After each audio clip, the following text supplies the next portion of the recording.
Hey guys, I am so excited. Welcome to the first episode of our season 2, and this season is dedicated to voting. And I thought that it would be really special for us to go over different types of voting, like SMOB and just elections, like the ones that are coming up soon. I know that I'm turning 18, and there's so many questions that I've had about voting for such a long time. And I thought that making this dedicated to voting would be a really special opportunity for you and me. So today we're going to be talking to Dr. Z, also known as Dr. Zalea in MoCo, and we are going to be talking about ways that you can get more involved with elections, ways you can help out, and the Future Voter Initiative, which is really important. It's an initiative he started in 2004, and I have been a future voter since I was in 7th grade. So I'm so excited to talk to him today, and I'm so excited for you guys to learn more about what he does. So I hope you really enjoy it. Quick note, we started talking before this, so it's going to be a little bit random without context, but yeah. So basically, the Self-Reliance Foundation worked with a lot of nonprofit organizations at the national and international level, and we will work with a network of thousands of radio stations across the U.S. that would cater to the Spanish-speaking Hispanic community. And so we will create different types of like radio novelas or like little soap opera skits or PSAs regarding a multitude of different health disparities like teen obesity, teen pregnancy, HIV/AIDS, gang violence, the educational attainments, etc. And then we would do them in English and in Spanish. Sometimes there was a couple of radio shows, live radio shows, where they would air and we would get callers from across the US, whether it's Texas, California, New York, and we would they would ask us questions, and we had field experts in that kind of genre, whether it was public health or medicine or education, economics. So it was a really nice experience. I got to travel a lot, got to travel throughout Latin America, even went as far as Durban, South Africa for the International HIV/AIDS Conference. And then after that, when you want to have a family and establish roots somewhere, you can't travel 95% of the time. So I joined the Montgomery County Public Libraries as the one of the managers looking at service delivery with immigrant populations, expanding the multilingual language collections in languages like Amharic, French, Spanish, simplified traditional Chinese and Vietnamese. So it was a great experience. Bilingual signage, we developed English conversation clubs, computer labs where we would teach new immigrants kind of computer skills and how to build resumes, and we will connect the different services. So like HHS would come and do presentations in different languages, or the public libraries, or the different agencies across the county. So I did that for about 3.5 years. And then Montgomery County, after the 2000 census in 2002, we got our consent decree by the Department of Justice, where we were legally mandated to implement Spanish in all aspects of election delivery, which is personnel like myself. I'm fully bilingual, recruiting poll workers or election judges with bilingual skills in Spanish. But we also recognize, as you know, the county is very diverse. And so it gave us the opportunity to recruit individuals. And then when I joined in 2003 and 2004, I developed a program called Future Vote. And the Future Vote program, we're the only program in the 3,100 counties in the United States. We're the only one where we bring in students as young as 6th grade, because as you know, as a high schooler, the infamous SSL, everybody wants like a gazillion hours. So when you graduate from college, you could say, I have 6 billion hours, So it was a great opportunity to introduce civics and participatory democracy to students as young as middle school. The reasons why I was interested in talking to you, number one, I graduated from RM last century. So you're a rocket. So you're dear to anyone who went to Richmond Montgomery, which is the best high school in Montgomery County. but also the fact is that we need poll workers. Yeah. And because of the program, we've been able to lower the age of our poll workers across Montgomery County for those that vote, especially your parents, historically is usually older individuals, right? That people who are retired who have the time. But because of Future Vote, we have been able to recruit students in middle school. And then every 2 years when there's an election, once they turn 16, and if they meet the following requirements, they have to be a US citizen, they need to read, write, and speak the English language, and they need to be registered to vote in the state of Maryland. So if you meet those 3 requirements, then you could apply to become a poll worker. And the great thing about it, it looks good in your college transcript, right? Number 1, right? And I'm being honest, it does. And number 2 is you could either earn up to 65 student service learning credits or up to $630. So I'm hoping that what you help us to disseminate and to recruit, it's very easy. You guys eat cell phones for dinner and for breakfast, right? You probably pick up your phone before you brush your teeth, right? So all you need to do is text the word serve, SERVE, serve, to 77788. And then our staff, you would submit an application. There's a series of simple questions. And then the staff will, number 1, check that you're registered to vote. If you're found not to be registered to vote, then they will email you the link where you could do it. In order to register to vote, to become a poll worker, you need to have a Maryland driver's license, permit, or ID. If you don't have those 3 forms of ID, you could download the form that they'll email you, and you could fill it out and you can mail it to us, right? Once you're registered, then the staff will email you an email with instructions, and you take an online quiz. The online quiz is about 30 questions. It's multiple choice. And then once you pass your quiz, then the staff will allow you to schedule your in-person training. It's 1 session. It's 3 hours long. And we have training sessions from Monday through Saturday. We have a 4:00 session after school. If that works for you, great. If you prefer to do the training after, I don't know, let's say football practice, right? Saturday afternoon, that's cool as well. Whatever works for you works for us. And then once you pass your 3-hour training session, we look at your home address, and then you would work most likely where your parents vote right now, but we'll keep you close to home. And I know there's a couple of students that in the IB program, I did the IB program when I first started the program. It's a good program.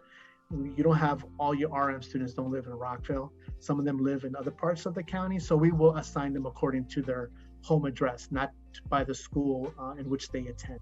Sorry, I'm just processing all of that. I know it's a lot of information, I know. And I'll email you kind of links and a little summary of what we talked about. Yeah, and we can add it to the podcast footnotes. Yeah. It's a lot of information. So, but it's a great way to participate. Like I said, it looks good in your college transcript. We actually close schools on Monday and Tuesday. So do us a solid. We close schools for you guys.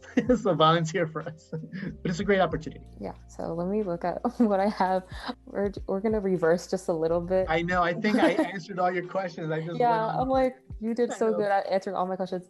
So thank you so much for joining us. Can you tell the people a little bit about who you are? You kind of touched on your family and you kind of settling down in Montgomery County. So I was born in the independent city of New York. I was born in the United States, but my family are from El Salvador. So I'm a first generation Salvadorian American. My children actually attend Montgomery County Public Schools. I have an 8th grader at Hallie Wells and an 11th grader now at Clarksburg High School. So he's the one that plays football, but he's also in the early college program at Montgomery College. We moved here in the 80s, actually when I was a freshman at Richard Montgomery. So I was at the old school, like we were conversing before. So where your football field is presently located, that was where my school until they demolished it. Okay, yeah. Going to teen voting, I think that's something that the news talks a lot about is kind of how teens don't vote a lot, and they're, I guess, in a way kind of slandering our generation for not voting enough. Where was the statistic? The Circle, the Center for Information and Research on Civic Learning and Engagement, they said that they estimated that 50% of young people ages 18 to 29 voted in the 2020 presidential election, an 11-point increase from 2016. And so the 2 questions that I thought of from this was, how can we work to increase this statistic of voters? What is your personal opinion on this? So that's the reason why I developed Future Vote, because actually beyond what you guys get in NSL government and the videos and the textbooks, right? Future Vote allows students the opportunity to observe participatory democracy. And part of the training is the student and the family, the guardians, will learn about voting in Maryland and specific election rules and regulations. That's part of the program. My goal is to inform and educate the young electorate. So when you do come of age, or let's say you graduate and you move to another state for undergrad and you come back, you understand what are your voting rights and how to protect those voting rights, right? Because if you live in Montgomery County now and you register per se, and let's say, I don't know, you attend Duke, you're in North Carolina, you could vote by mail, right? Because you really don't live in North Carolina. You're a student at that university, but your residential address is in Montgomery County. So that's the reason Future Vote was created, to increase knowledge and to give you the tools so you could protect your voting rights as you become older. And I want you guys to be lifelong voters. And was there like a specific, like, I guess, light bulb moment that you had when creating the Future Voter Initiative? Because I think it's very like unique and special. And it's one of those things that I'm personally like, I can't imagine like someone might like think of it, but might not be able to like fully implement it. Yeah, I think what happened is working in the library system and then working, because I've been advocating for the Hispanic community in Montgomery County since I was in high school. So I noticed that there are a lot of missed opportunities. And I got that special tassel because I have more, you have the additional hours, right? At the same time, I realized that every single year, over 10,000 high school students graduate. So, and then I did see that a lot of our poll workers were older, right? They're like in their mid 60s, early 70s. So I'm thinking if someone who's a poll worker is at 70, they can't necessarily do this forever. You need to bring a younger cohort. And then I work here. So obviously I do this for a living, right? But if I was working somewhere else with my family, I most likely, to be honest, would not work as a poll worker because I'm just so busy with my profession and my personal life. So how can we recruit new blood into the franchise? And that's where Future Vote came. If I start this program in 2004, I know there's a national movement to lower the age to register to vote. Not necessarily to vote, but to register. So when they change and they lower the age, the program will be institutionalized where we will reap the benefits, because then more students, more high schoolers, as young as 10th grade, because you could be 16 in 10th grade, and you would serve as a poll worker, which then the older judges reaching their mid 70s and 80s, if they don't have a desire to come back, then we have that younger kind of cohort of those high school students serving as poll workers. And what I've seen lately is a lot of older Future Vote, as we call them, alumni in their 20s and mid 20s coming back to serve after going to grad school. So it was kind of cool, right? And I have his information and everything, because it was kind of neat, because I never thought when I started the program, I really didn't think about students coming back as adults. And they are. And so now it really helps us recruit individuals. But like I said, we still need individuals, especially students that speak different languages, like Spanish, Amharic, Mandarin, Cantonese, Vietnamese, and French. Because as you know, when you walk down the halls at RM, was it Main Street? It's very diverse, right? It's very diverse. Yeah, you're definitely always hearing people speak different languages, and you're like, I wish I could speak the language you're speaking, because I want to know what you're talking about. I know, you're talking about me. It's like, yeah. I'm like, no, I want to be a little bit nosy right now.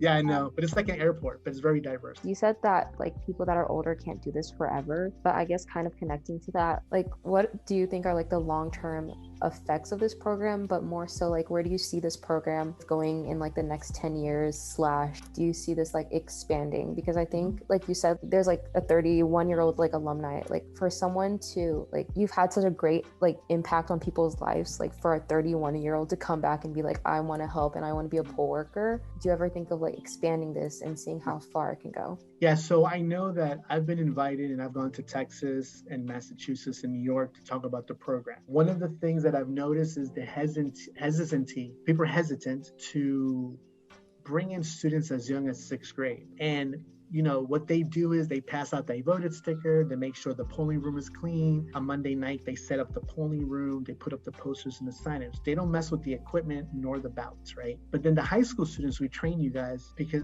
like these cell phones and your Chromebooks, you guys eat that for breakfast. Like it's like your cereal, right? Your digital cereal. So if you ever go and vote when you come of age, we have the poll books, which is essentially a tablet. And using the touch screen, it's like second nature. And what we've noticed is the long-term benefit is that you have a new flock of students every time someone turns 16, right? Long after they graduate from high school, long after they graduate from grad school, and they saw that there was a need.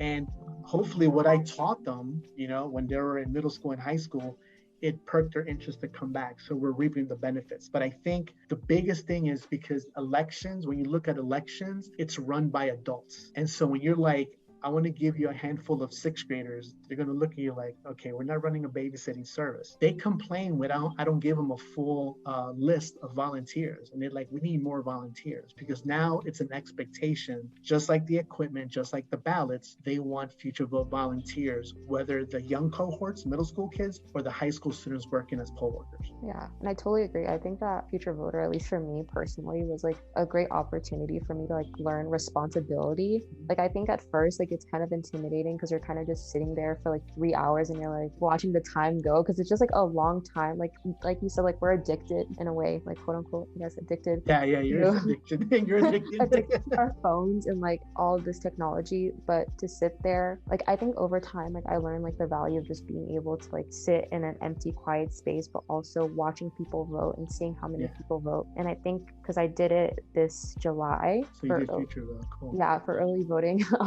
Just now that I'm older, like it was like the perfect time, for example, to like start writing my personal statements and everything. Mm-hmm. Just training yourself to get used to the quiet is like one of the benefits that I saw. But the fact that, number one, the assumption is you're going to vote for the first time.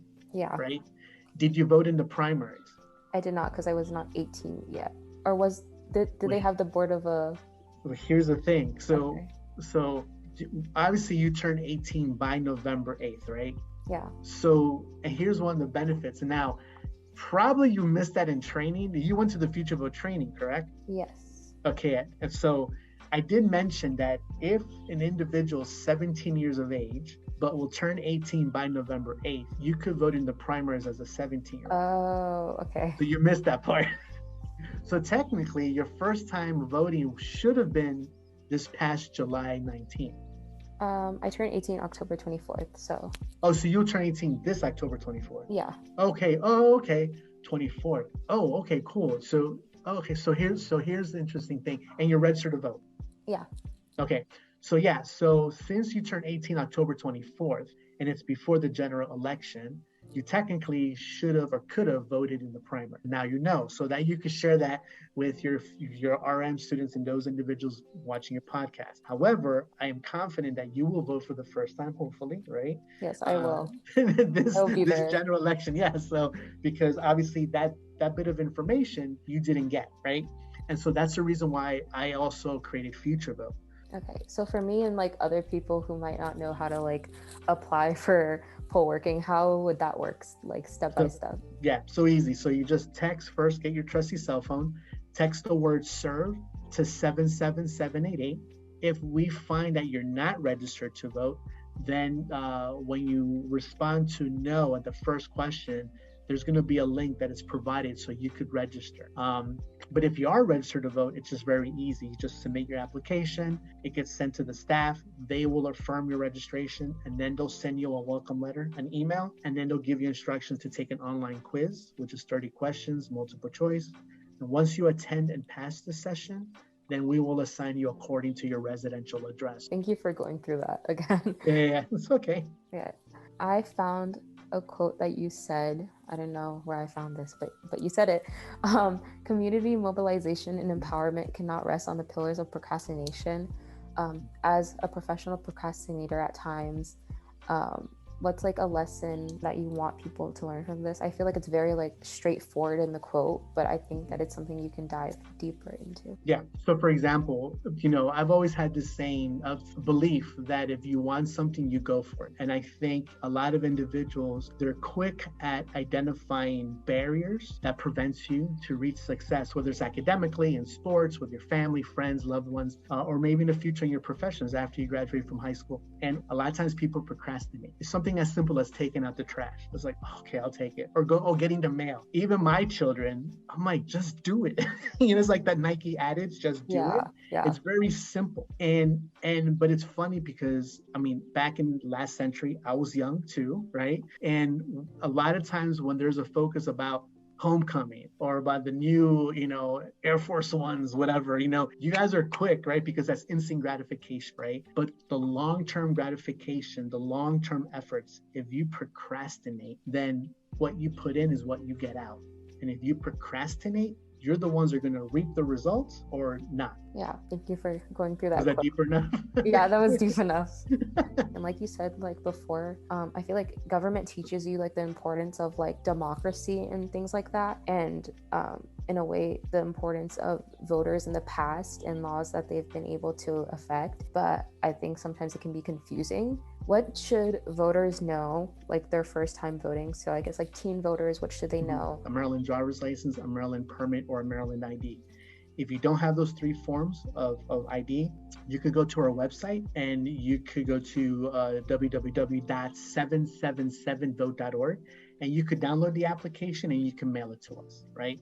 Once you register, the office will send you a notification that you are registered. Make sure that we spelled your name right, because one of the things we find about high schoolers nowadays is your penmanship is horrendous, right?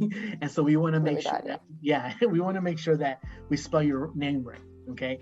Secondly, after you're registered, we're working on a publication, which is kind of, this is the black and white version. It's called the sample ballot. And then on the sample ballot, it gives you a sample of what your corresponding ballot will look like. And then you could do your research about the candidates and the ballot questions. And, you know, for you, if you graduate this coming May, and let's say in 2024, you're in California at some university per se, you know, you're not going to come back to Montgomery County to vote. You could text the letters VBM and request your mail-in ballot, and we'll mail it to you in California, in Italy, and wherever you're going to be globally. And we're legally required to mail your mail-in ballot, but you need to make sure that it gets postmarked and returned back to the Board of Elections as soon as possible. And those are one of the benefits also about Future Vote, because we get into the minutia of the details of how to protect your voting rights. Yeah. I know that you talked about going to like visit places like Texas and whatnot to talk about the initiative. What are like, do you have any organizations personally that discuss voting that you're very fond of? There's a lot of good organizations like the Election Assistance Commission. The International Governmental Organization is another outstanding organization that looks at elections through the lens of democracy and participatory democracy. And they work closely with other countries at the global level. And there's a lot of other organizations like Brookings and the Pew Center, right?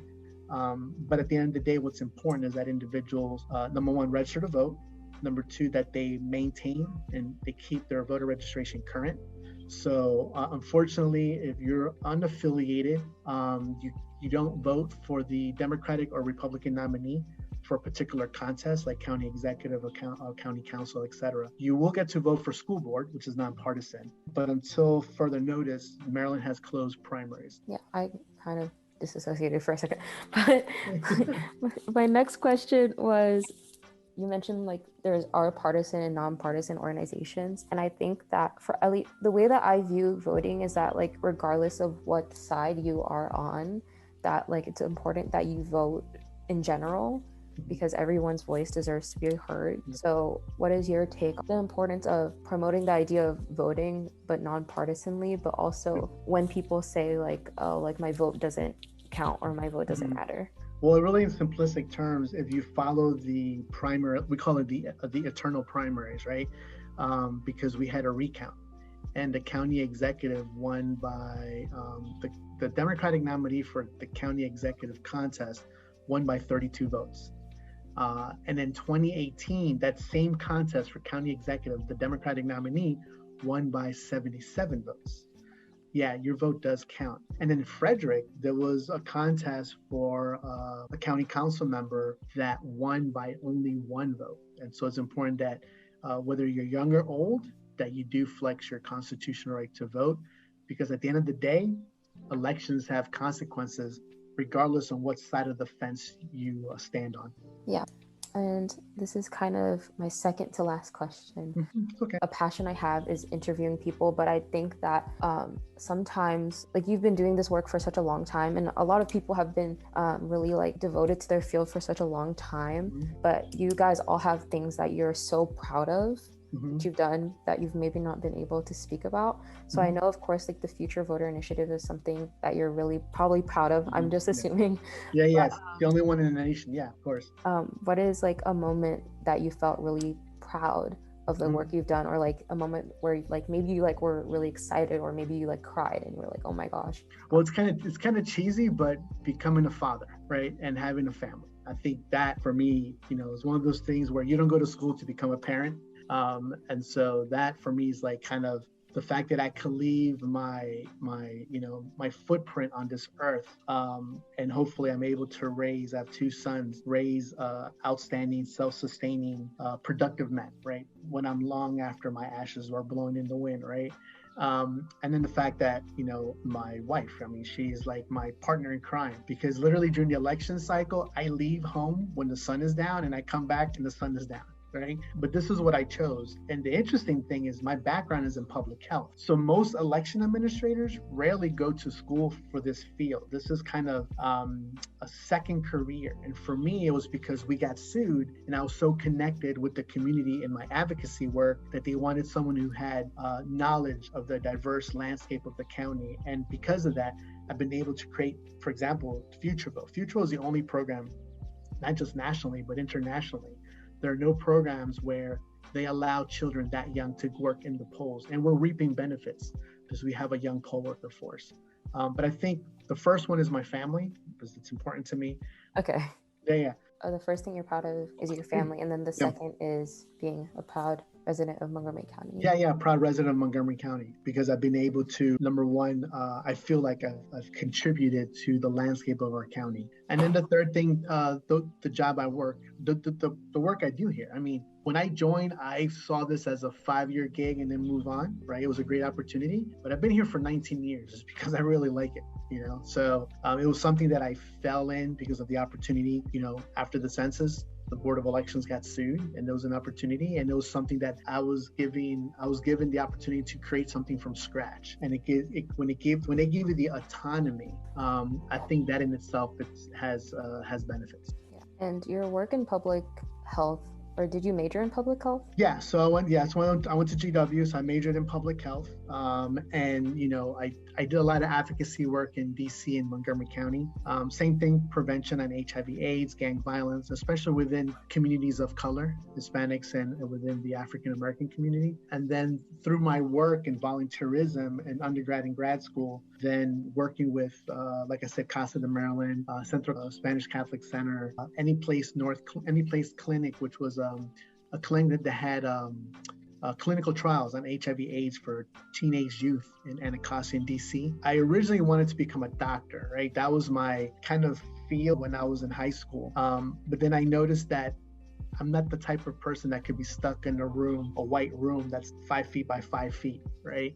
That's me personally. And as you could tell, I like to talk, I like to interact with people. But then public health it was a better fit, and I think it's better to prevent illnesses, diseases. Like I tell my children, the fact that as youths you could obtain the highest level of education that you are interested in also prevents a lot of other things, right? If you're able to get a job with healthcare benefits, etc. I mean, that translates from getting an education, right? The one thing that this job has given me because of my education is continuity, because last time I checked, the Constitution hasn't been changed in hundreds of years. And the Constitution says that you will have an election every even year. So if you really think about it, there's also a level of job security, because unless they get rid of the Constitution, have a job, right? Yeah, I think in a way it's like a lot of could be a lot of mental stress. Like you said, you don't go, you wake up, the sun is down, you go home, the sun is down.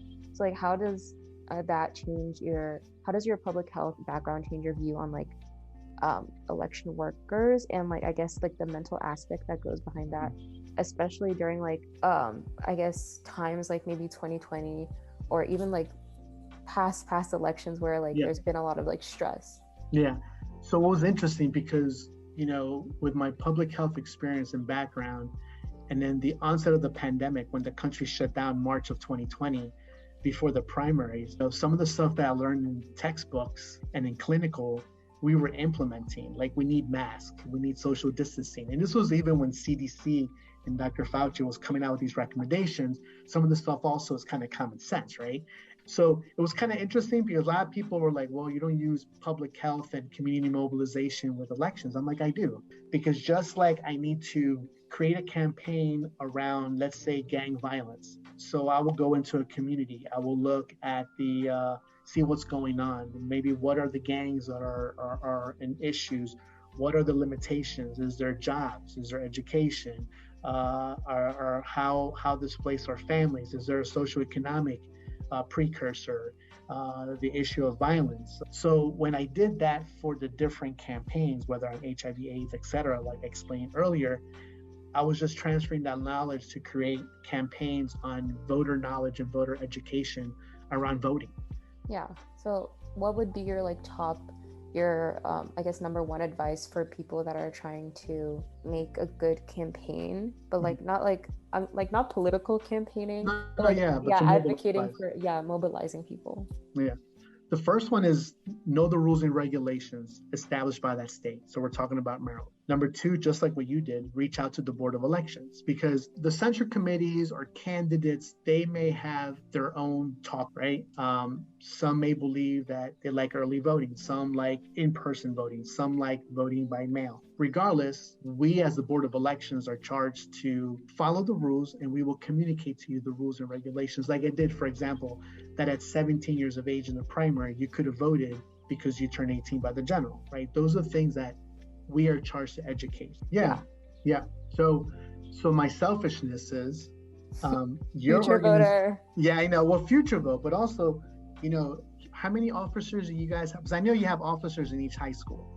I feel like we might have 100, like around that number. We have a lot of exec board officers. Yeah, so you have a lot. So you have your executive board, you have your boards within each school, and then each school, the MCR SGAs have members within these high schools. Yeah. So, and I'm gonna be honest with you, some of you guys are active, some of you are just on paper.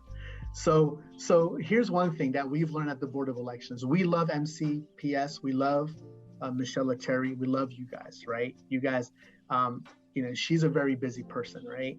And so I think a lot of times, depending on the group and depending on the high schools, some are more active than others. Yeah. Right. And it's funny because SGA stands for Student Government Association, but at the office, so depending when we visit particular high schools, and I'm not going to name them, we instead of saying SGA, we call them Seldon Gives Assistance. So it's interesting, right? Because student government in your bylaws, it states that you should provide students the opportunity to engage in democratic processes. Yeah, and advocate for these students. And advocate. So for me, my selfishness, I feel that every single officer in a given year should serve as a poll worker. Because the majority of you, unless you're not a citizen, which could be, right? You have some residents, right? You guys could serve as a poll worker. I think that SGA, in theory, is a great organization because it shows you the levels of government and how it works, the hierarchy, right? How you mobilize, how you advocate, how you push bills and legislation, and you work within the school board. But there's nothing greater that a student government association, all of you, I think should add, even as you look at the bylaws, is serving as a poll worker. I'm so tired. I'm really bad with math. So if you have 100 people, right? 100 people, 100 MCR officers serve election day, and you guys make $230, that's $23,000. Now, you're not supposed to give your whole stipend. You could give $100 or $50, but that's a quick way you could raise money every even year, twice every even year. But I think if I'm able to encourage your officers to serve, I think that encompasses the fact that what SGA and MCR, and it's written in your bylaws, but it's not very specific to poll worker service. It's specific to engaging to the democratic process.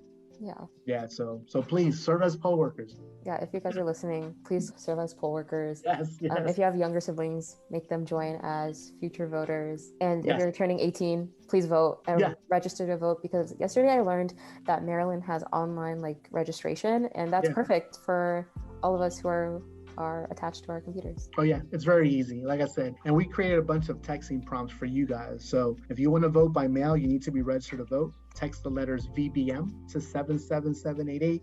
If you want to register to vote, text the word vote to the same number. If you want to check your registration, right, you're registered, you should check your registration to make sure everything's current and up to date. You could text the word check to the same number.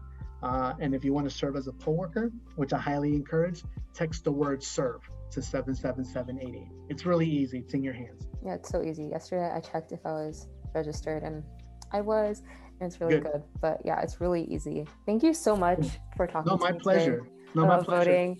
I'm going to try to get this as soon as possible out so that people can hear all these things. I would say, can you tell people where to find you? But you literally gave every single possible thing. So thank you so much. And yeah. My pleasure. But if you're monolingual, we'll still love you. We want you. Okay. Thank you.